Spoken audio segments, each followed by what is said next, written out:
Chapter 7 Sex, Drugs and Liberty The Case Against Government Bans by John Meadowcroft. Imagine you are sitting down to dinner one evening. You open a bottle of wine when there is a knock at the door. You open the door to find your neighbors standing outside. They tell you that they have decided that you must no longer drink alcohol. They confiscate your wine and tell you that if you drink again, they will find you and perhaps even imprison you. Most people would consider such behavior outrageous.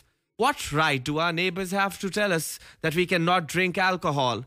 But this is exactly what happens when governments ban things, whether alcohol, tobacco, or other drugs, or prostitution, gambling, or boxing, things that are all banned in some countries.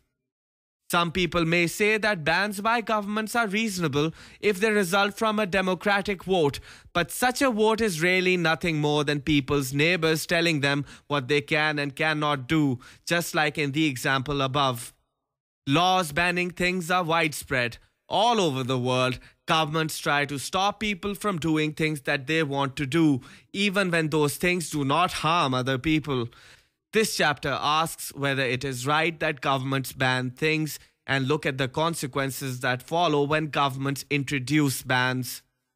The harm principle. It is usually claimed that things should be banned in order to prevent harm, either to other people or to the person undertaking the activity to be banned.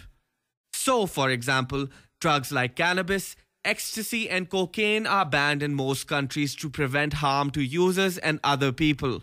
Boxing is banned in some countries to prevent harm to fighters, and alcohol was banned in the United States from 1920 to 1933 to prevent drinkers and others being harmed by the perceived evil of alcohol. Banning to prevent self-harm breaks what is known as the harm principle. The idea of the harm principle comes from the liberal philosopher John Stuart Mill's essay On Liberty, written in 1859. Mill argued that in a free society, people should have the freedom to do whatever they want as long as they do not harm other people, even if that means they sometimes harm themselves.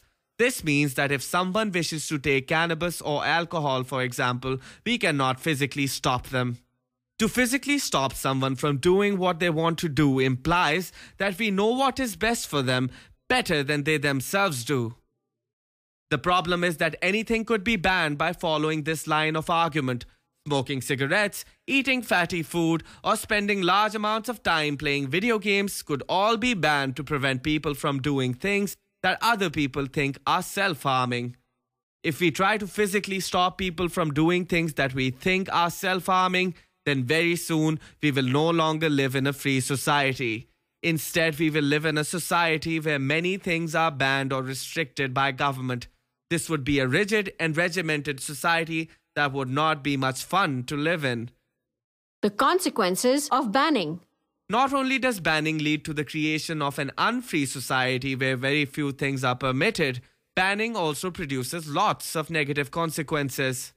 Banning places markets into the hands of criminals. Wherever things are banned, criminal organizations will try to profit by providing them illegally. Banning drives a wedge between the cost of production and the final selling price, ensuring that people prepared to take the risks involved in supplying illegal goods and services can make exceptional profits. The US prohibition of alcohol, for example, enabled criminal gangs to make huge sums of money supplying alcohol and illegal drinking premises. As a result, many criminals such as the gangster Al Capone became very rich during this time. After alcohol prohibition was repealed in 1933, organized criminals turned to the supply of the remaining illegal drugs, particularly cocaine, where once again huge fortunes were to be made. In 1989, Forbes magazine listed the Colombian drug baron Pablo Escobar as the 7th wealthiest man in the world. They estimated that his Medellin drug cartel had an annual income of $80 billion. Banning increases the risk of already risky activities. By shifting the supply of banned goods and services to the black market, banning increases the risk of already risky activities. For example, the criminalization of drug users contributed to the spread of HIV and AIDS. Users reused dirty needles, as clean needles were difficult to obtain without drawing attention to oneself as an illegal drug user. Moreover, banning drugs like cocaine and heroin increases the dangers of drug use because users must buy drugs without knowing their purity or precise contents, which can lead to overdoses and poisonings. Banning criminalizes people who would not otherwise be criminals. Banning involves the creation of what are called consensual crimes. Crimes where there are no real victims because everyone engaging in the criminal activity wants to be involved. This criminalizes people who would otherwise be law-abiding. For example, if alcohol was banned tomorrow, anyone who wanted to keep their wine cellar stocked or tried to hide a bottle of beer at the back of the fridge would automatically become a criminal. The impact of the criminalization of otherwise law-abiding people can be seen in the thousands of people currently in American prisons solely for non-violent drug-related crimes. Many of these convicts are young people whose prospects of a straight career are badly damaged because they have been in prison. Banning diverts law enforcement resources away from conduct that harms other people. The enforcement of any ban is costly. The detection, arrest, prosecution, and punishment of people who engage in illegal activities costs money. In 2006, for example, the annual budget of the U.S. Drug Enforcement Administration was $2.4 billion. Bans mean that government is bigger than it would otherwise be, and taxes are higher than they would otherwise be. Banning also imposes opportunity costs on society. The costs of the goods and services that could have been produced if the money used to enforce the bans had been spent on other things. As a result of the banning of many drugs, for example, a large proportion of the money that is currently spent on law enforcement goes to prevent and punish consensual crimes. This is an opportunity cost because the money could have been spent preventing crimes with real victims, such as murder or burglary. Banning increases public ignorance. Some people say bans are needed because many people do not fully understand the likely consequences of their actions. But this argument is flawed because by their very nature, bans increase public ignorance. Where boxing is illegal, for example, people who continue to fight outside the law will be even less likely to get reliable information about the risks of boxing. Banning almost never works and is almost always counterproductive. The costs outlined above may be considered worthwhile if bans worked, but the evidence suggests that bans rarely work and are usually counterproductive. The banning of recreational drugs is a good example. In the US, cannabis has been illegal since 1937.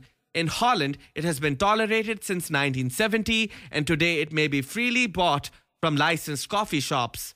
In 1997, 33% of the US population aged 12 years and over had used cannabis in their lifetime. In Holland, by contrast, only 16% of the people aged 12 years or over had used cannabis in their lifetime. Although the difference is less marked when older age groups are analyzed, the evidence shows that cannabis use is greater in the US than in Holland. Banning handguns and other firearms has been similarly ineffective in combating violent crime. For example, the Republic of Ireland banned firearms in 1971, a year in which there were 10 murders in that country. Since 1995, there have never been less than 38 murders per year, and in 2005, there were a total of 54 murders. In Jamaica, guns were banned in 1974 when the country's murder rate was 10 per 100,000 people every year. Since then, the murder rate has continued to rise, not falling below 31 per 100,000 people per year since 1995. There is no evidence that gun control reduces violent crime. Rather, it ensures that only criminals possess guns. There are a number of reasons why bans and controls almost always fail. One reason is that people will try to find a way around them. High taxes on tobacco lead to cigarette smuggling and counterfeiting. Banning drugs leads to vast networks of illegal supply. The outlawing of prostitution leads to the provision of massage and escort services. Just because government passes legislation to ban something, it does not necessarily follow that it will cease. Also, for a ban to be successfully enforced requires a level of government spending and interference in people's lives that is unacceptable in a free society. The war on drugs costs the US government billions of dollars every year and has seen thousands of US citizens imprisoned, yet drugs continue to be widely available. It is hard to imagine the price that would have to be paid in order to make a significant impact on the supply of illegal drugs in America. Bans also fail because they address the symptoms rather than the causes of social problems. For example, gun control is not a solution to violent crime.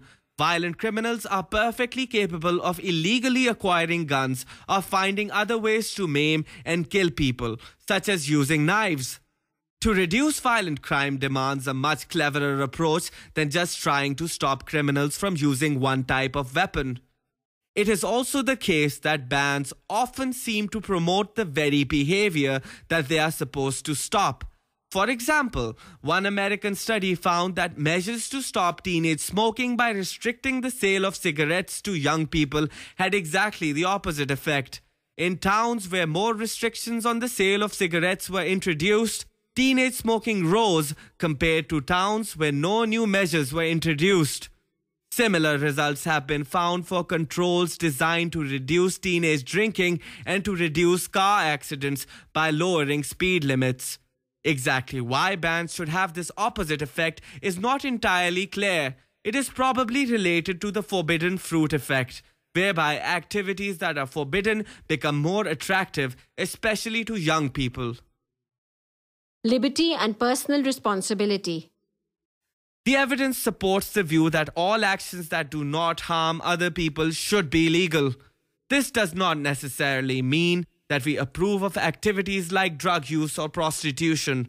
Rather, it means that we believe that what people do should be a matter of personal choice as long as they do not harm other people.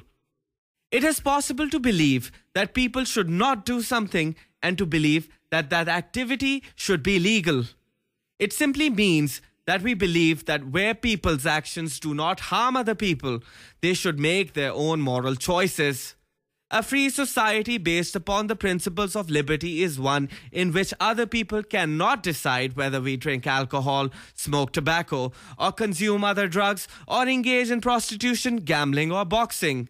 Equally, it means that we cannot decide for other people.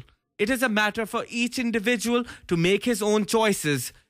We may find that when people are given responsibility, they act responsibly.